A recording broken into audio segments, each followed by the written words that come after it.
नमस्कार दोस्तों, हमारे चैनल पर आपका स्वागत है। जय श्री कृष्णा, राधे राधे, हर हर महादेव। ओम नमो भगवते वासुदेवाय नमः। अमावस्या और पूर्णिमा, दो बहनों की कथा। अमावस्या और पूर्णिमा, दो बहनें। कर्म इंसान को सुखी बना देते हैं। एक राज्य में एक राजा और एक रानी रहते थे, जिनकी 4 संतानें थीं, 2 लड़के और 2 लड़कियां। एक लड़की का नाम पूर्णिमा तथा दूसरी लड़की का नाम अमावस्या था। पूर्णिमा घर के सभी कामों में निपुण थी और घर का पूरा काम किया करती थी और भगवान की पूजा भी किया करती थी। इसके अतिरिक्त वह गौ माता की सेवा किया करती थी। और दूसरी तरफ बहन अमावस्या न ही घर का कोई काम करती थी, न ही भगवान की पूजा अर्चना करती थी और न ही वह गौ माता की भी सेवा किया करती थी। पूर्णिमा सर्वगुण संपन्न थी, फिर भी राजा और रानी अपने दोनों बेटे और पुत्री अमावस्या को ही प्यार किया करते थे और वह पूर्णिमा से प्यार नहीं करते थे, उसके साथ भेदभाव किया करते थे। चारों पुत्र और पुत्री धीरे धीरे बड़े हो रहे थे। जब वे बड़े हो गए तो राजा ने अपने दोनों पुत्रों का विवाह योग्य कन्याओं के साथ करा दिया। इसके बाद रानी ने राजा से कहा कि अब दोनों पुत्री विवाह के योग्य हो गई और इन दोनों का विवाह भी करा दो, लेकिन पुत्री अमावस्या का विवाह किसी बड़े खानदान में करना और पूर्णिमा का विवाह किसी गरीब परिवार में करना, क्योंकि पूर्णिमा को केवल भगवान की पूजा पाठ करना ही पसंद है और गाय की सेवा करना। अब रानी ने राजा को दोनों पुत्रियों का रिश्ता करने के लिए भेज दिया। राजा ने अपने पड़ोसी राज्य में जाकर वहां के राजा के पुत्र अमावस्या का रिश्ता तय कर दिया। वहीं पास के गांव में जाकर एक गरीब परिवार के लड़के से पुत्री पूर्णिमा का रिश्ता भी तय कर दिया। यह सारी बात जाकर राजा ने अपनी रानी से बताई तो रानी ने यह सोचा कि अब देखते हैं कि भगवान इसकी मदद कैसे करते हैं। यह बहुत ही पूजा पाठ करती है और भगवान में मग्न रहती है। पूर्णिमा का भाई और उसकी भाभी पूर्णिमा से बहुत प्यार करते थे, क्योंकि पूर्णिमा उनके घर के कामों में उनका साथ देती थी और कामों में उनका हाथ भी बटाती थी। और यही उनकी दूसरी बहन अमावस्या उन पर अपना रोब जमाती थी और घर का कोई काम नहीं किया करती थी। कुछ समय बीत जाने के बाद दोनों पुत्रियों का विवाह हो जाता है। राजा और रानी विवाह के बाद अपनी दोनों पुत्रियों को विदाई कर देते हैं। विदाई देते समय राजा और रानी पुत्री अमावस्या को बहुत सारा धन दौलत देकर विदा करते हैं और पूर्णिमा को कुछ भी नहीं देते, खाली हाथ अपने घर से विदा कर देते हैं। इसके बाद दोनों बहनें अपने ससुराल में चली जाती हैं। कुछ दिन बीत जाने के बाद और एक दिन अमावस्या अपने घर पर शिव जी की कथा रखती है, जिससे वह सभी गांव वाले को निमंत्रण देती है और अपनी बहन पूर्णिमा को भी नहीं बुलाती। जब गांव की सभी औरतें अमावस्या के यहाँ जाती हैं तो यहाँ सब दृश्य पूर्ण अपने घर के दरवाजे के बाहर बैठकर देख रही होती है। तब वहां से गुजर रही औरतें पूर्णिमा से कहती हैं कि तुम्हारी बहन के यहाँ शिव जी की कथा है, क्या तुम नहीं चलोगी? पूर्णिमा ने कहा, मुझे निमंत्रण नहीं आया है, मैं नहीं जा सकती। तभी गांव की औरतों ने पूर्णिमा से कहा, बुलाया नहीं तो क्या हुआ, भगवान शिव की कथा है, तुम हमारे साथ चलो। गांव की सभी औरतों की बात मानकर पूर्णिमा भी उनके साथ भगवान शिव की कथा में अमावस्या के घर चली गई। जब अमावस्या की नज़र पूर्णिमा पर पड़ती है तो वह कहती है कि तुम यहाँ कैसे चली आई, मैंने तो तुम्हें नहीं बुलाया था। खैर कोई बात नहीं, अब तुम आ ही गई हो तो चुपचाप बैठी रहना। और यहाँ कहते हुए अमावस्या ने पूर्णिमा की गरीबी का भी मजाक उड़ाया। पूर्णिमा की आंखों से आंसू आ गए और रोते रोते मन ही मन पूर्णिमा भगवान शिव से विनती करती है कि भगवान, क्या पूजा पाठ करना गलत है, गौ माता की सेवा करना गलत है, आखिर मेरी गलती क्या है, आप मुझ पर अपनी कृपा दृष्टि कब बनाएंगे? पूर्णिमा बार बार भगवान शिव से यही कहती रहती है। इतने में शिव कथा पूरी हो जाती है और अमावस्या भगवान का प्रसाद बांटने लगती है। वह सभी लोगों को प्रसाद देती है, लेकिन पूर्णिमा को प्रसाद नहीं देती। पूर्णिमा बिना प्रसाद के ही अपने घर लौट आती है। रास्ते में वह सोचती हुई चलती है कि यदि बच्चे उससे कथा का प्रसाद मांगेंगे तो वह उन्हें क्या जवाब देगी। उसने सोचा था कि वह अपने मायके अपने भाई और भाभी के यहाँ जाएगी और वहाँ से जाते हुए बच्चों के लिए कुछ लेकर जाएगी। ऐसा सोचते हुए अपने घर वापस लौट आई। घर वापस लौटकर आने के बाद वह अपने पति और बच्चों से कहती है कि वह अपने मायके जा रही है। पति ने कहा ठीक है और कुछ समय के बाद पूर्णिमा अपने मायके के लिए रवाना हो गई। चलते चलते रास्ते में एक चबूतरा आया जिस पर तुलसी का पौधा लगा था। उस चबूतरे पर एक बूढ़ी अम्मा बैठी हुई थी। वह कोई नहीं, साक्षात तुलसी माँ थी। वो उस बूढ़ी माता ने पूर्णिमा से कहा, बिटिया तुम कौन हो और कहाँ जा रही? पूर्णिमा अपना परिचय देती हुई बोली कि बूढ़ी औरत ने पूर्णिमा से कहा कि यह तुलसी का पौधा सूख रहा है, इसमें थोड़ा सा पानी डाल दो और इस चबूतरे की सफाई कर दो, जिससे मुझे थोड़ी ठंडक मिलेगी। पूर्णिमा ने कहा ठीक है माता, तुलसी में पानी डाल देती हूँ और यहाँ की साफ सफाई भी कर देती हूँ। पूर्णिमा ने साफ सफाई करने के बाद बूढ़ी अम्मा को भी नहला दिया और बूढ़ी अम्मा की भी सेवा की, उनके पैर दबाए और बूढ़ी अम्मा से कहा कि माँ जी और बताइए मैं आपकी क्या सेवा कर सकती हूँ, तो बता दीजिए मैं कर दूंगी। बूढ़ी अम्मा ने कहा कुछ नहीं, अब तुम जाओ और वापस आते समय तुम मुझसे मिलते हुए जाना। पूर्णिमा ने बूढ़ी अम्मा से कहा ठीक है अम्मा जी, मैं जाती हूँ। वापस जाते वक्त तो आपसे मिलते हुए जाऊंगी। कुछ समय आगे चलने के बाद एक शिव मंदिर आया। वहां पर उसे एक बूढ़े बाबा मिले जो मंदिर के बाहर बैठे थे। यह कोई और नहीं, साक्षात भोलेनाथ जी। उन्होंने पूर्णिमा से कहा कि कहाँ जा रही हो बेटी, तुम कौन हो? तब पूर्णिमा ने अपना परिचय देते हुए कहा। उस बूढ़े बाबा ने पूर्णिमा से कहा कि इस चबूतरे की और इस मंदिर की सफाई कर दो। तब पूर्णिमा ने मंदिर की सफाई की, चबूतरे की सफाई कर दी और वहां पर पूजा पाठ अर्चना भी की और साथ में साफ सफाई पूजा पाठ अर्चना करने के बाद उन्होंने बूढ़े बाबा को भी नहला दिया और उनसे कहा कि बाबा और कोई काम हो तो बताइए। तब बूढ़े बाबा ने कहा नहीं बेटी, अब तुम जाओ और वापस आते वक्त मुझसे मिलते हुए जाना। पूर्णिमा ने कहा ठीक है बाबा, मैं जाती हूँ, वापस आते हुए आपसे मिलते हुए जाऊंगी। आगे चलते चलते कुछ दूर चलने के बाद पूर्णिमा को एक काली जी का मंदिर दिखा। वहां भी एक बूढ़ी अम्मा चबूतरे पर बैठी हुई थी। उस बूढ़ी औरत ने भी पूर्णिमा से कहा कि बेटी तुम कौन हो और कहाँ जा रही हो। तब पूर्णिमा ने उस बूढ़ी औरत को भी अपना परिचय देते हुए कहा कि मैं पूर्णिमा हूँ, यहाँ पर सभी पूजा पाठ करने के लिए आते हैं लेकिन मंदिर की साफ सफाई कोई नहीं करता, इसीलिए तुम मंदिर की चबूतरे की साफ सफाई करते हुए जाना। तो पूर्णिमा ने कहा ठीक है माता जी। अब पूर्णिमा मंदिर की और चबूतरे की साफ सफाई कर देती है और पूजा पाठ भी करती है और माता जी का श्रृंगार भी किया करती है। तो बूढ़ी अम्मा को भी नहला देती, बूढ़ी अम्मा के पैर दबाती और कहती कि सभी काम हो गया अम्मा जी, और कोई काम हो तो बताइए। तो बूढ़ी अम्मा कहती हैं नहीं बेटा, अब तुम जाओ लेकिन वापस आते वक्त मुझसे मिलते हुए जाना। पूर्णिमा कहती है ठीक है और वह आगे चल देती है। चलते चलते एक नदी में आती, वहां पर भी एक बूढ़ी अम्मा बैठी थी और वह कहती हैं कि बेटी तुम कौन हो और कहाँ से आई हो।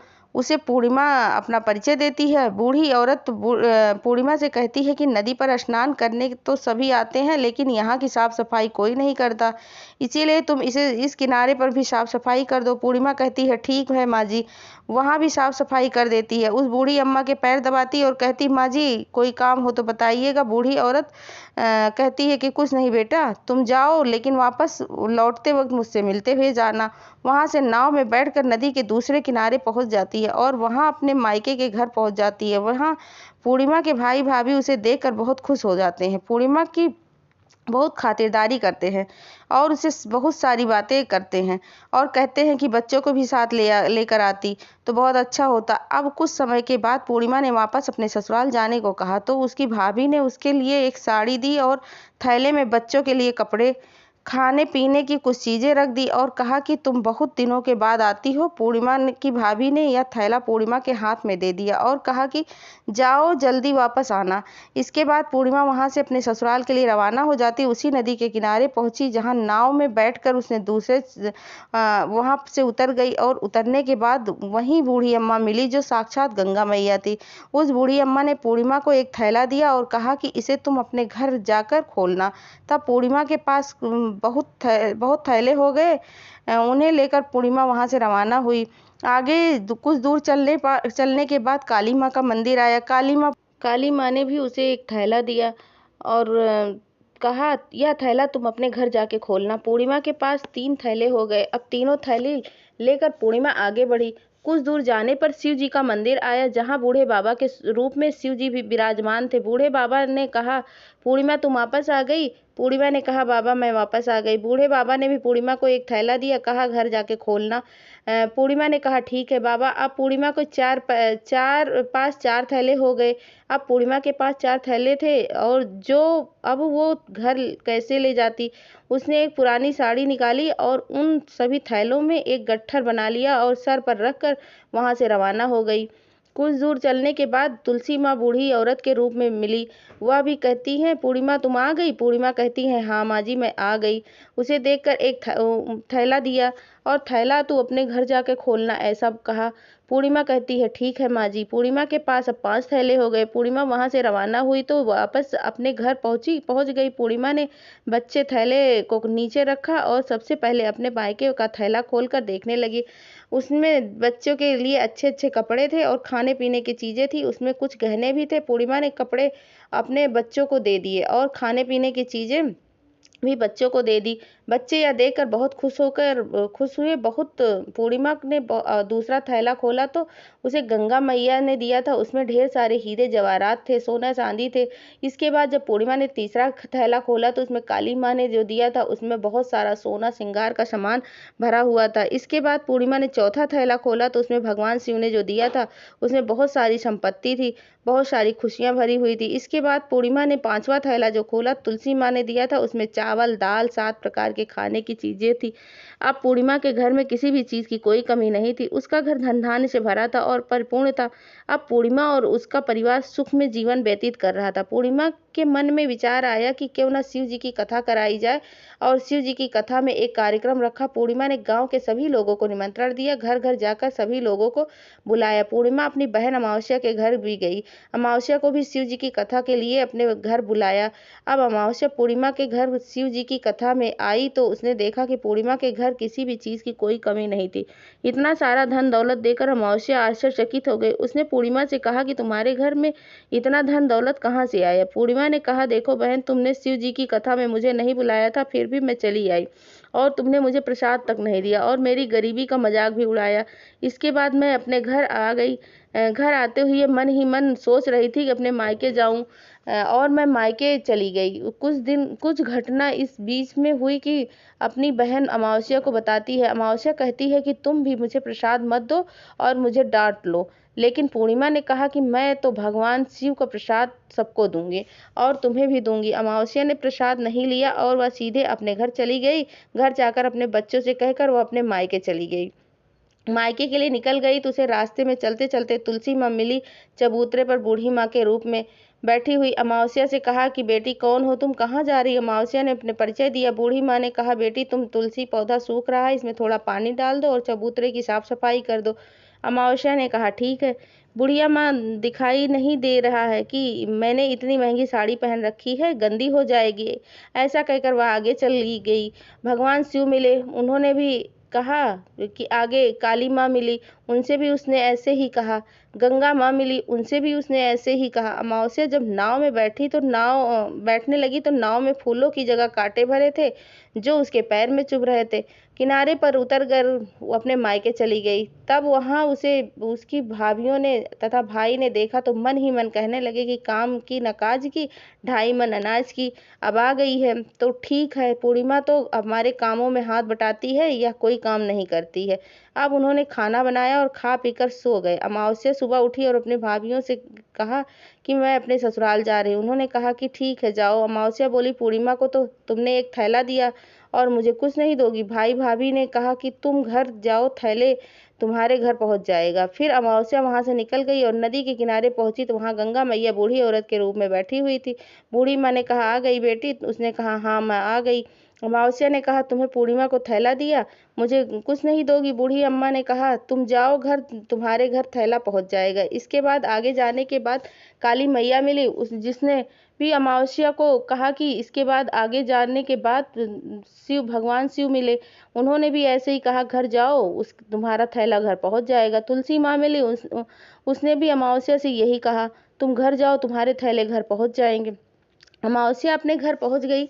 आंगन में देखा तो वहां पर 5 थैले पड़े हुए थे। अमावस्या ने मन ही मन सोचा, अब तो मेरे पास बहुत सारा धन दौलत आ गया। जल्दी जल्दी उसने अपने थैले को खोलना शुरू कर दिया।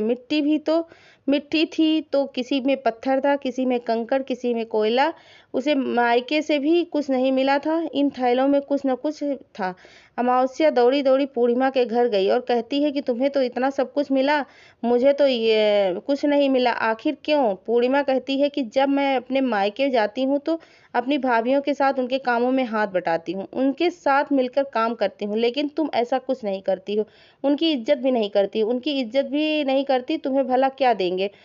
तुमने गंगा मैया को ठुकरा दिया और काली माँ को भी ठुकरा दिया, भगवान शिव को भी ठुकरा दिया, इसीलिए उन्होंने भी तुम्हें कुछ नहीं दिया। अमावस्या कहती है कि बहन तुम मुझे माफ कर दो, मैंने तुम पर हमेशा अत्याचार किया, मुझे कुछ नहीं मिला। कोई बात नहीं, मैं भगवान की भक्ति करूंगी और सब कुछ प्राप्त कर लूंगी। मुझे इन सब चीज़ों का रहस्य बताओ। पूर्णिमा ने कहा कि तुम 3 सूत्र का ज्ञान ले लो, उनकी कथा करना। पहले सूत्र दया मांगना और दूसरे सूत्र में कथा मांगना और तीसरे सूत्र में 108 बार ओम नमः शिवाय जाप करना। बहन, भगवान ने यह सूत्र दिया है, इनको अपने हृदय में बसा लेना। मैंने भी यह 3 सूत्र अपने जीवन में अपनाए हैं और सच्चे मन से भगवान की भक्ति की है, पूजा की है और भगवान ने मुझे यह सब कुछ दिया है। तुम्हारे पास जो कुछ भी है सब खत्म हो गया। इसके बाद अमावस्या अपने घर गई और भगवान शिव की पूजा पाठ करने लगी। भगवान शिव से माफ़ी मांगी और गौ माता की सेवा भी की और दूसरे की मदद भी करने शुरू कर दी। हर हर महादेव। ऐसे ही वीडियो को पाने के लिए हमारे चैनल को लाइक करें, सब्सक्राइब करें, कमेंट में ओम नमः शिवाय ज़रूर लिखिएगा। धन्यवाद।